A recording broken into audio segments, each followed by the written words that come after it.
Selamat datang di channel YouTube Jackson Myring. Kali ini kita akan melakukan uji kenormalan terhadap suatu data tertentu. Sebagai contoh, ini ada di modul 8.24. Seorang peneliti menerapkan dua metode pembelajaran, STAD dan TGT. Kemudian dia memberikan tes hasil belajar ke dua kelas. Hasilnya sebagai berikut.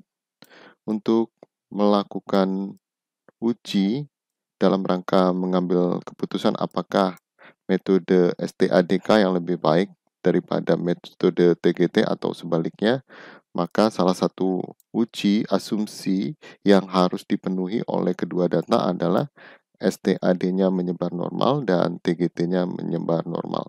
Kali ini kita akan menguji kenormalan data STAD. Data ini kita input di Excel karena analisisnya akan lebih mudah kalau kita menggunakan Microsoft Excel. Di input di Excel mulai dari 5 sampai 5,9. Datanya sudah saya input. Sebelum kita menguji kenormalan, maka kita harus mengetahui terlebih dahulu dalam setiap uji statistika dikenal namanya hipotesis 0 dan hipotesis 1, atau orang juga menyebutnya hipotesis alternatif atau hipotesis harapan. Jadi ada dua hipotesis. Kedua hipotesis tersebut dikenal dengan nama hipotesis statistika yang terdiri dari hipotesis 0, ya. Kemudian hipotesis 1. Kita menghitung suatu statistik tertentu untuk mengambil keputusan apakah kita mau menerima H0 atau kita menerima H1. Ya. Pada konteks uji kenormalan, maka hipotesis 0-nya berbunyi data menyebar normal. Oke. Dianggap ini sebagai rumus, saya pakai titik 2. Ya. Sedangkan hipotesis satunya data tidak menyebar normal. Untuk memutuskan hipotesis mana yang akan kita pilih, maka kita perlu menghitung statistik uji Lilliefors. Statistik uji Lilliefors itu nanti dibandingkan dengan statistik tabelnya. Uji yang akan kita gunakan untuk memeriksa kenormalan dari data namanya uji Lilliefors, sehingga statistik yang diperoleh dikenal dengan nama statistik hitung Lilliefors atau L-hitung. L-hitung ini nanti dibandingkan dengan tabel, L-tabel. Kalau L-hitung lebih dari L-tabel, maka kita terima H1, yang artinya data tidak menyebar normal. Kalau L-hitung kurang dari sama dengan L-tabel, maka terima H0. Jadi kalau terima H1 artinya data tidak menyebar normal, sedangkan terima H0 artinya data menyebar normal. Untuk menghitung statistik L-hitung, maka kita menggunakan sebuah tabel. Ya. Kita akan lihat tabelnya di buku modul.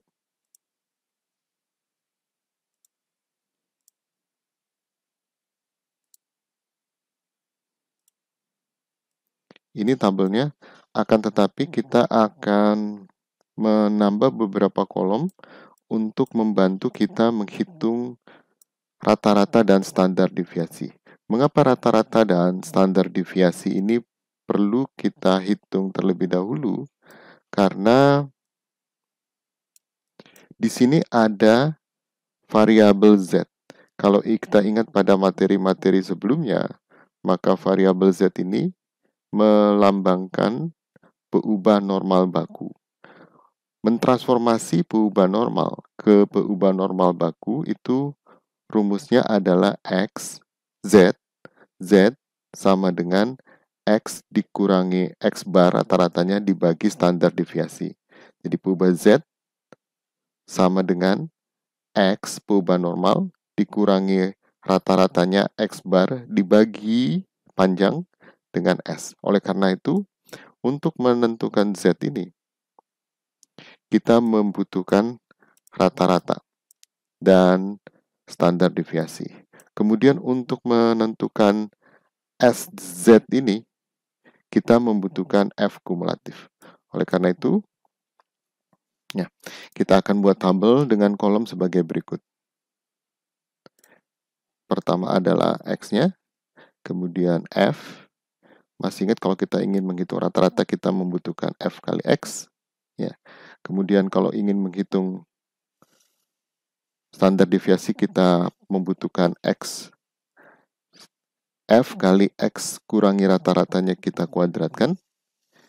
Ini untuk menghitung standar deviasi. Setelah itu, kita kembali coba ikutin yang ada di modul. Ini Z, tapi kita tentukan dulu F kumulatif. F kumulatif, enaknya kita taruh di sini aja. Sebelum sini, F besar, saya tambahkan aja F kumulatif, walaupun simbol F kumulatif itu adalah F besar. Tapi nggak apa-apa, biar jelas. Kemudian sekarang kita coba ikutin di sini ada Z, FZ, SZ. Oke. Z, FZ, dan SZ. Kemudian nilai mutlak FZ. Nilai mutlak itu suatu fungsi yang selalu menghasilkan nilai positif. Ya, misalkan nilai mutlak dari negatif 5, hasilnya adalah 5. Nilai mutlak dari negatif 7, hasilnya adalah 7. Jadi suatu fungsi yang mempositifkan nilai apapun yang masuk ke dalamnya. Kalau nilai mutlak dari 3 ya 3 karena sudah positif. Oke. Ini tabelnya yang kita butuhkan. Ya. Kita periksa lagi apakah sudah tepat. Oke. Ya. Nanti kita tahu kenapa kita butuh Fkum, kita butuh Fx, F kali X rata-rata. Nah, langkah berikutnya adalah kita harus menghitung berapa frekuensi dari setiap data yang berbeda. Ya, apa maksudnya? Kita kerjakan aja langsung. Ya. Ini saya copy ke X ini. Saya copy. Blok, copy, kemudian paste di sini. Nah, sekarang kita urutkan terlebih dahulu. Urutkan tuh kita tetap blok. Ini masih posisi blok. Klik data di atas. Klik short. Kemudian kita pilih continue with the current selection. Klik di situ. Kemudian sort. Pastikan di sini nggak boleh tercentang. Ini tercentang berarti kita lepas centangnya dengan mengkliknya. Karena kita tadi tidak memblok judulnya, sehingga di sini nggak boleh kecentang. Terus kita pastikan bahwa yang akan diurutkan adalah kolom D. Ini betul, datanya ada di kolom D, kemudian dari terkecil ke terbesar. Sekarang kita klik OK. Sekarang udah berurut, mari kita hitung frekuensinya untuk data yang berbeda. Ini saya highlighted aja supaya OK. Lebih menarik. Sekarang kita hitung. 4,2 ini hanya ada satu. Saya tulis satu, ini satu. Ini satu, ini satu, ini satu. 6,3 ini ada sebanyak 1, 2, 3. Berarti kita tulis 3. Yang lain kita delete, kita blok. Klik kanan. Delete. Pastikan di sini shift cell up yang kedua. Lalu kita OK. 6,4 ini ada 3. Sisanya kita blok. Klik kanan. Delete. Shift cell up. Oke. Sekarang saya akan lebih cepat. 2. Delete. 2. delete, 2, delete, 3, delete, 2, delete, 1, 2, 1, 1, 1, 1, 1. Kita periksa jumlahnya yuk. Apakah sama dengan 30? Datanya ada sebanyak 30. Oke. Ini lihat datanya ada sebanyak 30. Ya. Sekarang kita hitung frekuensi kumulatifnya. Ini saya freeze paint di sini saja. Oke, freeze paint-nya jangan di situ. Oke, sini aja. Supaya judulnya itu nggak lari ke atas, kita klik di bawah variabel X. Kita mau kunci judulnya, klik view, klik freeze paint, klik freeze paint. Jadi kalau kita scroll ke bawah, judulnya tetap di atas. Kita hitung F kumulatif. Ini frekuensi kumulatif yang pertama sama dengan frekuensinya. Yang kedua sama dengan klik yang di atas sebelumnya ditambah yang saat ini, enter. Ya, baru kita copy. Ya, kita dekatkan sampai berubah tanda, kita tekan terus mouse sebelah kiri, lalu kita tarik ke bawah. Oke. Pastikan bahwa fkum yang terakhir itu sama dengan jumlah data. F kali X ini berarti sama dengan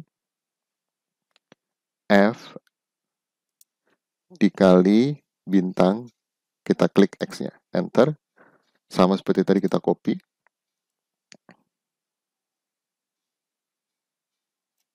Oke. Kemudian ini kita mau ngitung standar deviasi, tapi sebelumnya kita hitung dulu rata-ratanya. Rata-ratanya masih ingat sigma fx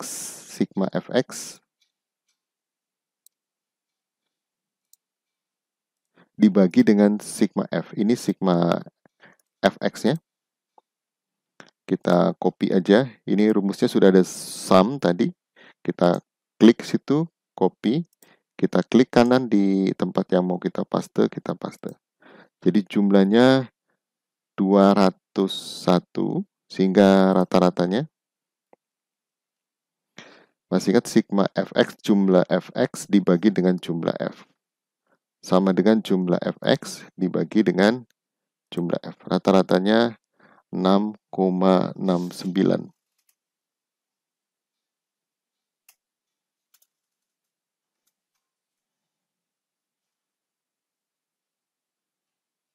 Kita bandingkan kalau kita hitung dia langsung pakai perintah average, saya bandingkan.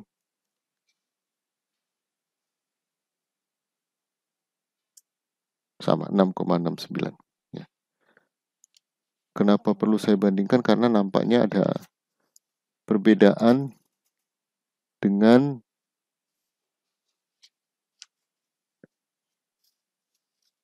yang ada di modul. Oh, betul sama. 6,69. Oke, kita lanjutkan. Setelah kita dapat rata-ratanya, sekarang kita bisa ngitung F kali X kurang X rata kuadrat. Ini sama dengan F, kita klik bintang, buka kurung, sesuai itu, habis F, buka kurung, kita klik X-nya, kita kurangi dengan rata-ratanya, tutup kurung, kuadrat. Tapi jangan lupa kita tambahkan dolar di depan 28 untuk mengunci rata-ratanya. Jadi rata-rata yang perlu dikunci, kita enter. Lalu kita klik di situ, kita tarik ke bawah untuk mengcopy. Ya. Lalu kita jumlahkan, karena ini sudah ada, tinggal kita copy, klik kanan, copy, klik kanan di tempat pastenya, paste. Ya. Kemudian standar deviasi masih ingat SQRT. SQRT dari jumlah ini dibagi dengan N kurang 1. Datanya 30 dibagi 29. Enter. S-nya 0,845. Kalau di modul sama 0,845.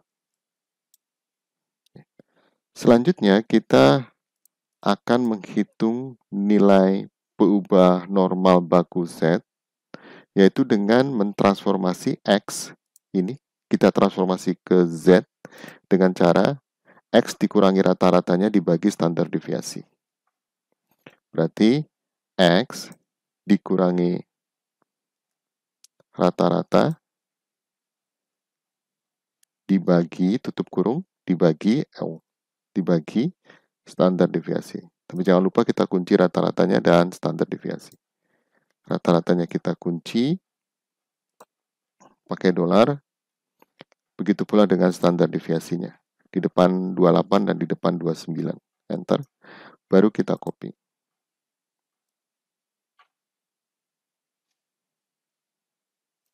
Oke. FZ ini sebetulnya kalau lebih tepatnya adalah PZ. Peluang di bawah kurva normal, Z-nya kurang dari negatif 2,947. Saya ulangi, FZ ini sebetulnya peluang, sehingga mungkin kalau saya akan beri simbol dengan PZ, ya, di mana PZ ini adalah peluang Z, saya tulis saja, ini peluang, ya nanti saya hapus, peluang Z kurang dari nilai ini, negatif 2,947. Ya, ini sebetulnya. Kemudian P ini juga sama, tapi sekarang Z kurang dari negatif 2, dan seterusnya sampai bawah. Ya. Masih ingat kalau kita ingin menentukan nilai Z kurang dari suatu nilai tertentu, misalkan Z kurang dari K, maka kita punya perintah Excel yang powerful dibandingkan kalau kita selalu melihat tabel 61 pada buku modul. Sehingga di sini, apalagi ini cukup banyak, ya, kita pakai perintah saja norm as this seperti yang kita pelajari pada video sebelumnya. Berarti ini saya pakai perintah sama dengan norm as this, buka kurung, klik ini, tutup kurung, enter. Ya. Tinggal kita tarik ke bawah. Kita nggak perlu selalu melihat tabelnya. Kita tarik ke bawah, kita peroleh. Sedangkan SZ ini, kalau di buku modul agak sulit diterjemahkan, ya. Akan tetapi secara sederhana, SZ ini adalah nilai F kumulatif untuk setiap X dibagi dengan banyaknya data. Saya ulangi, SZ ini adalah nilai dari setiap F kumulatif ini yang saya blok dibagi dengan banyaknya data. Banyaknya data 30, berarti yang di sini adalah 1, saya klik, dibagi dengan 30. Lalu enter. Yang ini tentunya 2 dibagi 30, tapi kita nggak melakukan seperti itu, kita copy ke bawah. Oke, dapatlah. Ini kalau di buku modul dipisah, tapi karena kita pakai Excel, kita gabung saja menjadi satu. Perintah nilai mutlak di Excel adalah ABS. Artinya absolut dari nilai F. Z, saya klik, dikurangi nilai SZ. Saya enter, lalu saya copy ke bawah.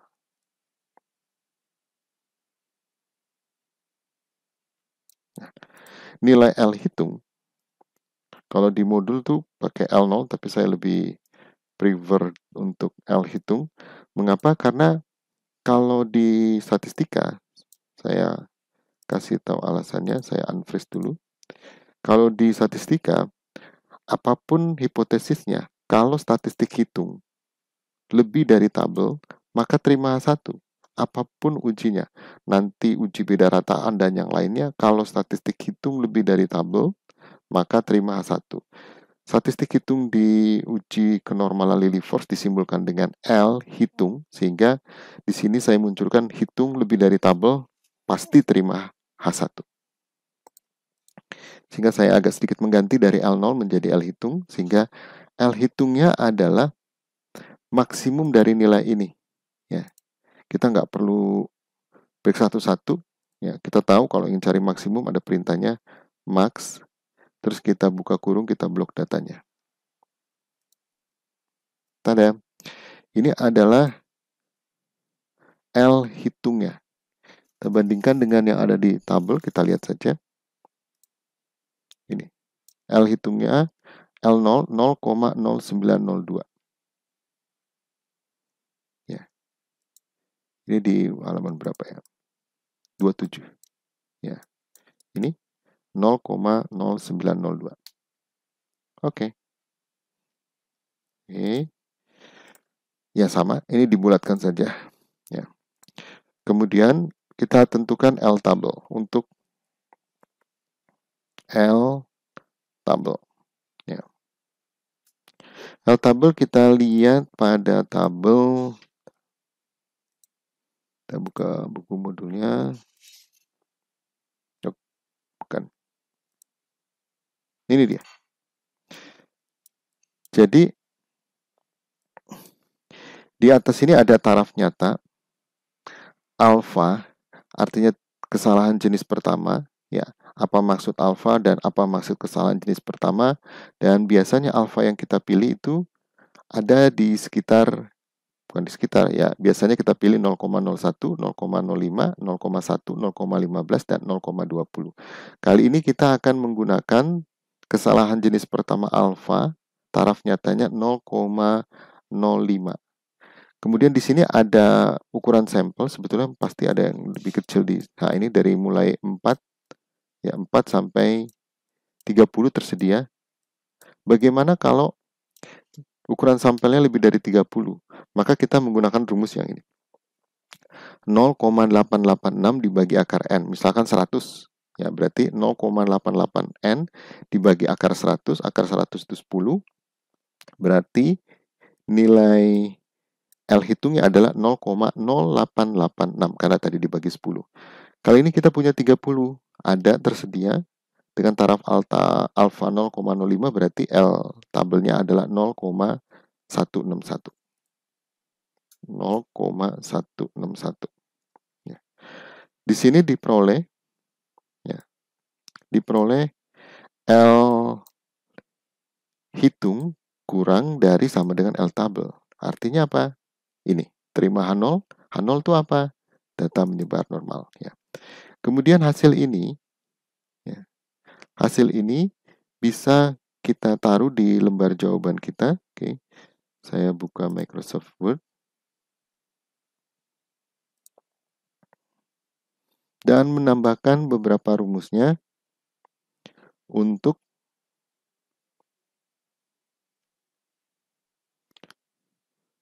membuat dia menjadi kunci jawaban yang baik. Ya. Jadi ini uji kenormalan, saya tulis saja ya. Uji kenormalan.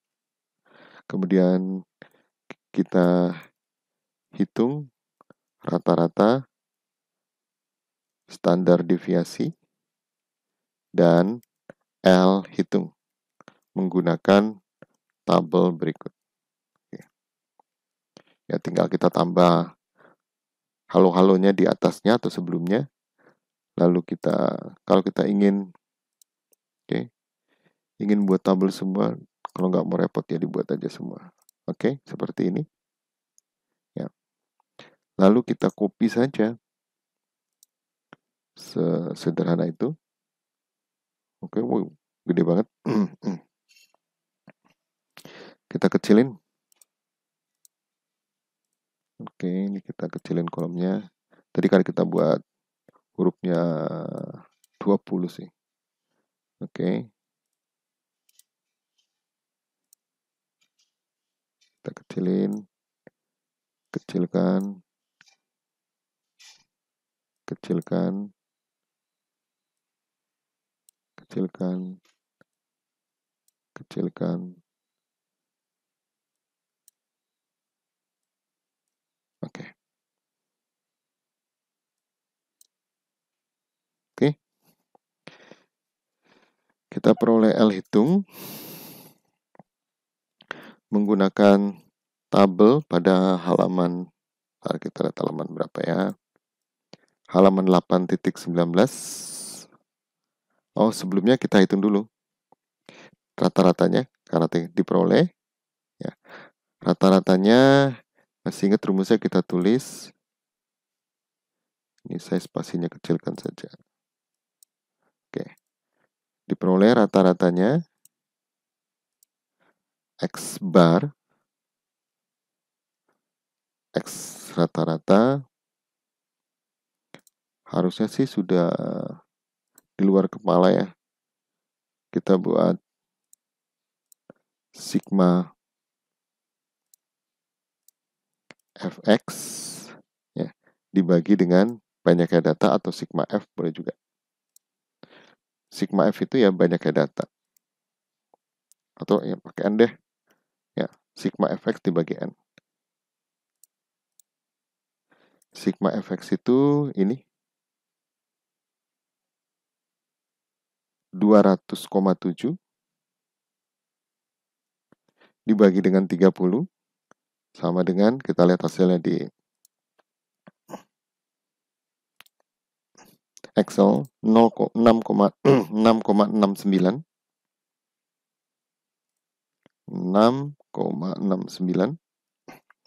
Kemudian kita hitung rata-ratanya, standar deviasi, sama dengan akar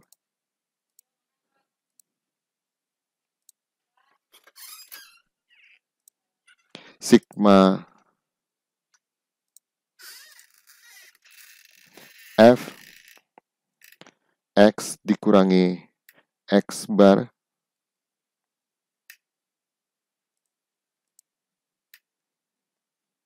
dikuadratkan dibagi n kurang 1. Ya. Berarti akar sigma fx kurang x bar itu yang ini ya.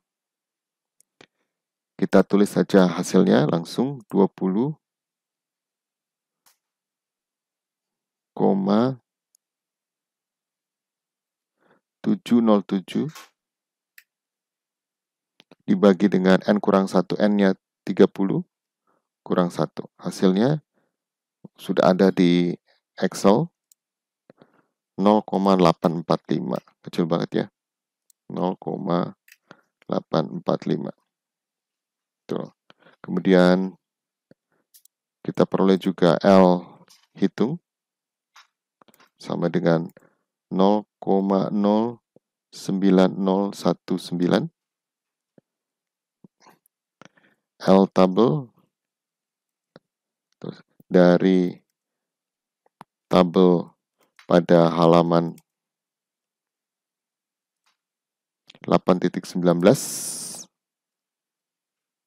diperoleh L tabel sebesar 0,161. Ya, betul. 0,161.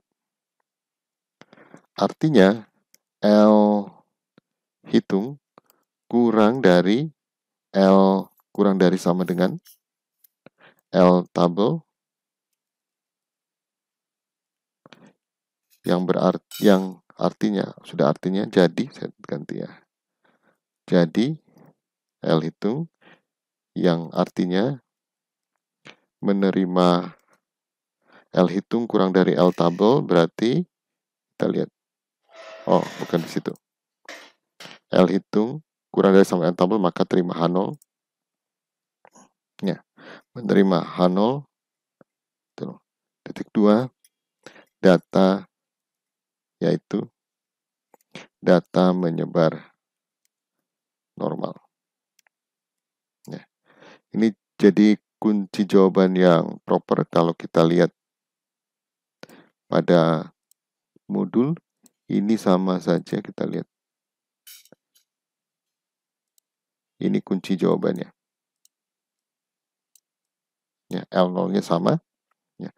Demikian cara menguji kenormalan menggunakan uji Lilliefors Silakan diuji untuk data hasil belajar yang satunya pada modul yang hasil belajar menggunakan metode TGT. Selamat belajar.